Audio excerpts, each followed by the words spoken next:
Hi, I'm McKenna, and I'm here to talk to you today. Are you tired of the senseless killing that's going around in our country?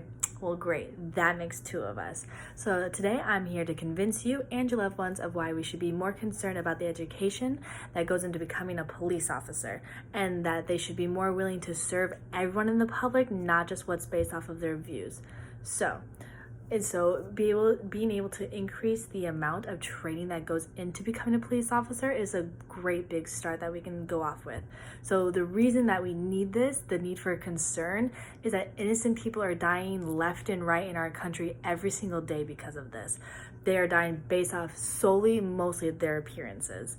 So many officers judge a person's before even making it all the way to their car at traffic stops, and even seeing a person, if they get a call about them, it's person of color, they're already going in with that pre-mindset of what they need to do and already having that they're most likely a criminal background, which is most of the cases not even true. The best example I can think of this that has been sweeping America is George Floyd. So this has been an ongoing thing that just recently ended a few days ago. It started last year in May 25th of 2020 when a call was made from a convenience store, an employee saying that George Floyd went to go buy cigarettes and paid with a counterfeit $20 bill. $20, and he lost his life because of this. Keep in mind. So from that call, with that squad first arriving on scene, within 17 minutes, George Floyd was unconscious, pinned beneath the knee of 3 separate officers, showing no signs of life. This death could have been completely avoided. They went on to investigate into this, and it took almost a year for it to conclude. But on April 20th of 2021, Derek Chauvin was found guilty on all charges for Mr. Floyd's death. So the police department even went on to try and not necessarily cover it up, but just kind of go with the angle of, oh, he was high, he had drugs in his system. But even there was countless doctors saying that he had lack of oxygen to his brain, and that was the reason for his death, because there was a direct knee on his throat because of a counterfeit $20 bill. Even though the same thing happened to a 17-year-old boy, a white male named Kyle Renton House was out past curfew when COVID had a curfew for violation, and with a military-style semi-automatic long gun strapped across his shoulder, walking along with police officers during a protest.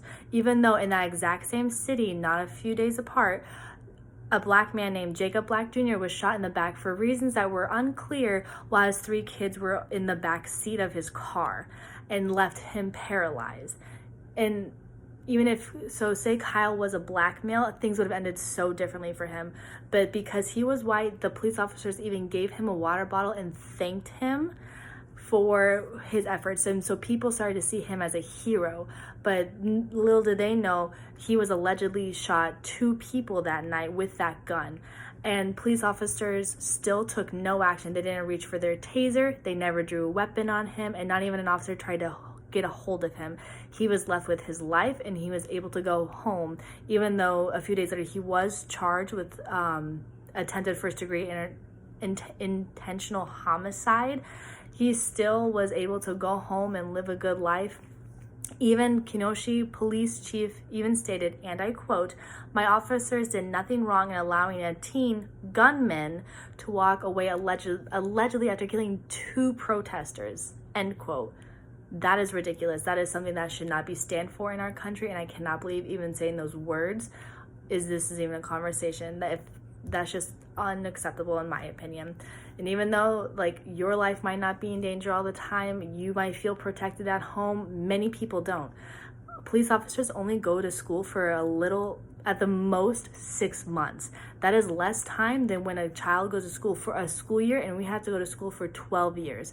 They don't even need a college degree to get this job, even though they do encourage it. Most police officers say they do encourage it so that you can have a more round education in there.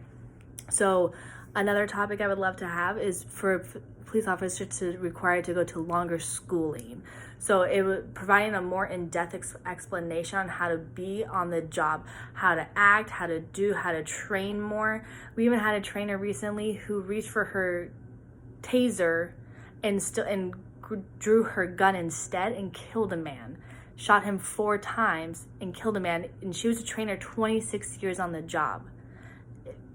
Why was that even a situation that could have even happened? That's just ridiculous. So having skill sets and having that education is very needed.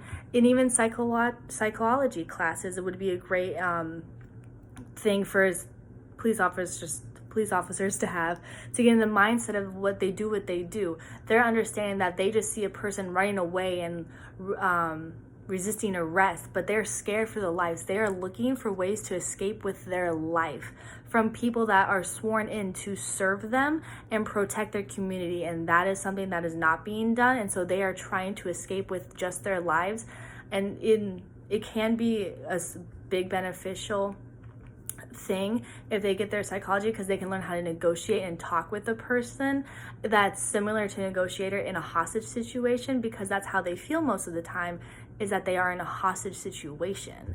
And that's just, they're seeing a person of color first instead of a person in America first. So not to say that every police officer is like this. I do understand there is good people in the world, but when the majority of America is scared for their lives just walking through their own neighborhoods, something has to be said. So having more crowds show up and protest in a safe, peaceful manner is always great, even though that they have rubber bullets that they're supposed to shoot at the ground first, they still shoot at the people, and that can cause a lot of damage still. Signing petitions to correct their faults and having them stand on trial for what they're doing, having internal investigations as police officers covering for more police officers, and that's a really big deal that they also have to overcome, and we can't have that. We should have completely separate judges coming in, jurors coming in and talking with them and finding out what's happening so that they get the justice that they do deserve. Because if they kill a man, things do happen on the job, but most of the time, especially when it's related to people of color, it can be prevented.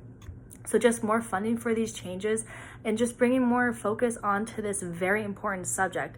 Most people put it to the side because of the movements of like Black Lives Matter, and people are just so offended by it that they have to yell back, white lives matter, all lives matter in this situation. But yes, they do, but they're not the ones being repressed in these moments, in these terrible moments of being killed just because of their appearance.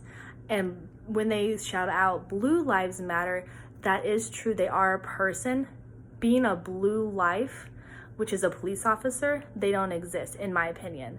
They don't exist. You choose to be a police officer. You go to school to be a police officer. You can stop being a police officer at any time you want.